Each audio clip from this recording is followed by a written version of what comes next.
We don't manage people, we lead people and manage tasks.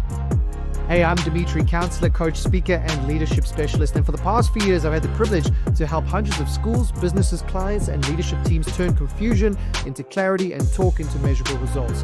In this video, I want to show you how to set quarterly targets your team won't ignore. Because most goals sound inspiring, but they never get done. And the reason isn't laziness or a lack of skill, it's a leadership problem. John Maxwell says in his book called 21 Irrefutable Laws of Leadership that everything rises and falls on leadership. By the end of this video, you'll have a simple 3-step framework for creating goals that your team actually follows through on, not just for a week, but for a quarter and beyond. We'll talk about how to link vision to execution and how to create consistency without killing motivation. Let's get into it.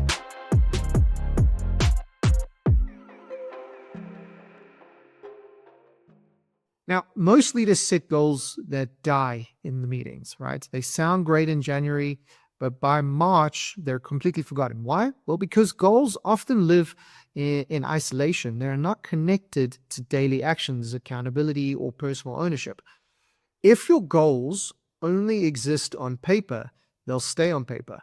True leadership isn't about setting targets. It's about creating the rhythm that makes them happen.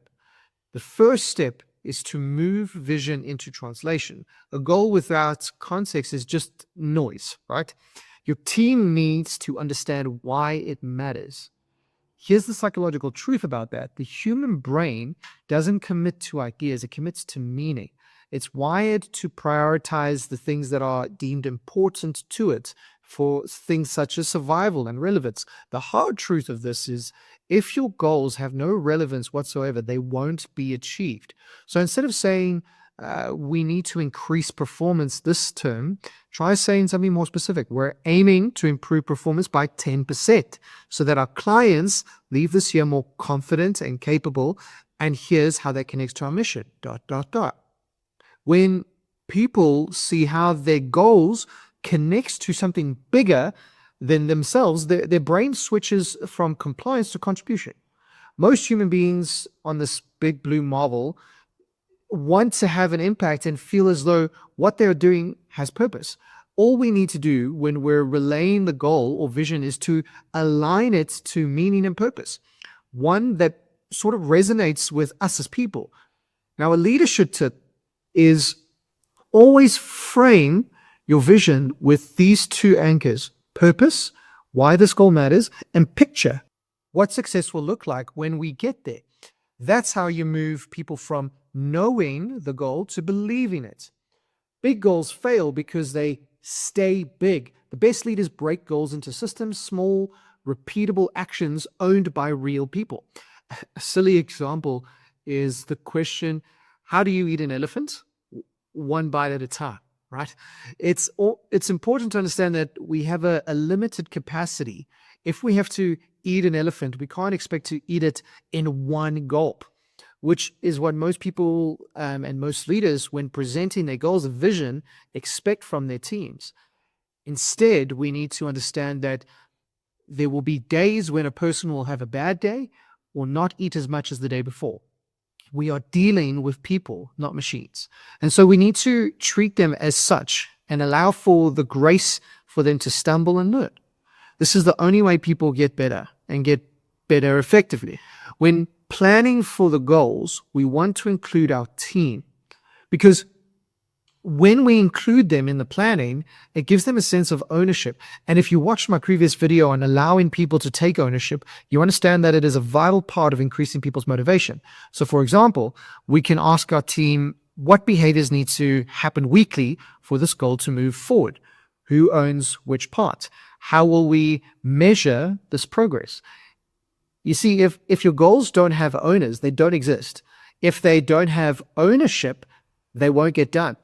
In my coaching with leadership teams, I've seen this happen many times. When goals are collective in the sense that it doesn't affect me personally, they die in the group. When they're personal, this is directed to me now, they come alive. Here's a practical model that I'd like to share. The 3-part ownership model framework is, number 1, you define the goal clearly. No jargon, just one measurable sentence. Number 2, you assign an owner, not a department, a person. Number 3, set a rhythm, weekly review, not an annual panic, right? This structure turns vision into execution. Hey, I just want to stop a second and say, if you find any of this helpful, please can you subscribe, like, and send this video to anyone you think would benefit from it. It means so much to me that you do that. Thank you for your support, and I hope you enjoy the rest of the video. Now, the final step is consistency, where leadership really happens. Quarterly goals work best because they balance urgency with sustainability. Long enough to make progress, short enough to maintain the energy. It also gives people enough space to learn and experiment to make the goal their own, so that when we plan our next goals, we all understand what works and what doesn't. Here's the rhythm I recommend to the teams that I work with. You have a quarterly planning meeting where you set up 3 to 5 key outcomes and you clarify the ownership.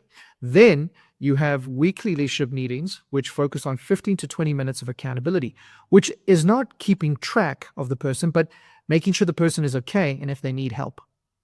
Asking questions like, what's on track? What's blocked? Where can I support? And finally, a monthly pulse check where we assess alignment. Does this goal still serve the mission? And then if not, or if so, we adjust.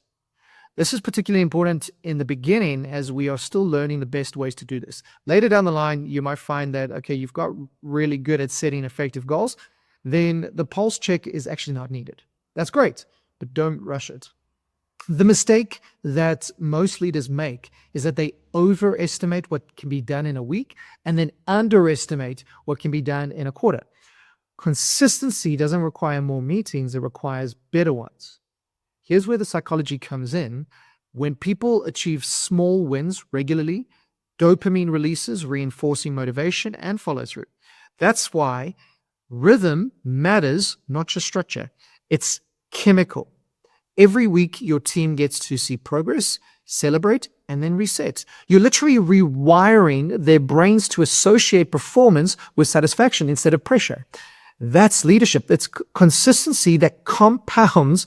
And if you want to know how to run an effective leadership meeting, check out my video in the link in the description below. Let's recap. If you want to set quarterly goals your team won't ignore, you have to 1, connect goals to vision and purpose, which is giving meaning, not just metrics. You have to create ownership systems, which assign responsibility, not blame. Then you need to build consistency rhythms, weekly, monthly, quarterly cycles that keep momentum alive.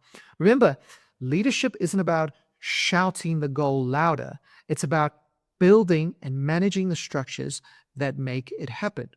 We don't manage people. We lead people and manage tasks. You don't need bigger goals. You need better systems and consistent leadership. If you'd like to download a quarterly planning template, you can find it in the description below. I'm Dimitri, counselor, coach, speaker, and leadership specialist, and this is a practical psychology for leaders who build. See you in the next video.